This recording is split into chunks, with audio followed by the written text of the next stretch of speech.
17-year-old Benazir Akhtari is teaching kids in a roadside tent in Islamabad, Pakistan.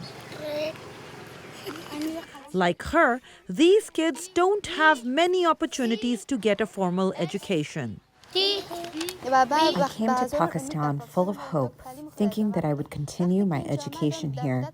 For 6 months, I knocked on the door of every school. None would take me because I don't have a POR card. Akhtari is just one of the roughly 250,000 Afghans who fled to Pakistan last year. Once in the country, Afghan refugees can receive a Proof of Registration Card or POR, which allows them to live in Pakistan legally. The card is issued by the Pakistan government in coordination with the UN Refugee Agency, the UNHCR. Because so many refugees need the card, the wait can last a year or longer. And that is making life incredibly hard.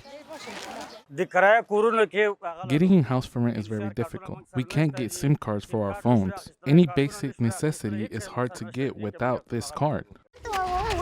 Even before the Taliban takeover, nearly 3 million Afghan refugees lived in Pakistan. Many of them arrived in the 1980s during the decade-long Afghan war between the Soviet Union and Afghan religious fighters known as the Mujahideen.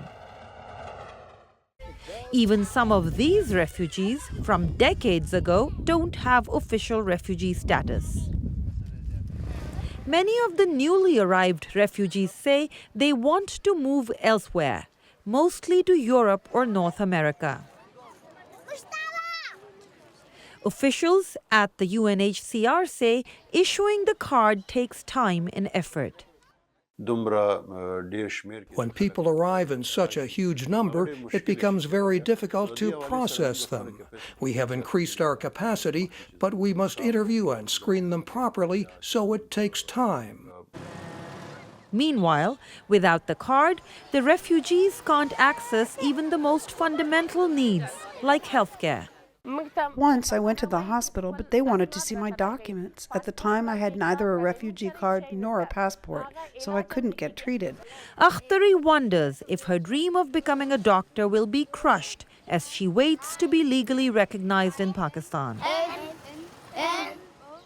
For Malik Waqar Ahmed in Islamabad, Pakistan, this is Aisha Tanzim, VOA News.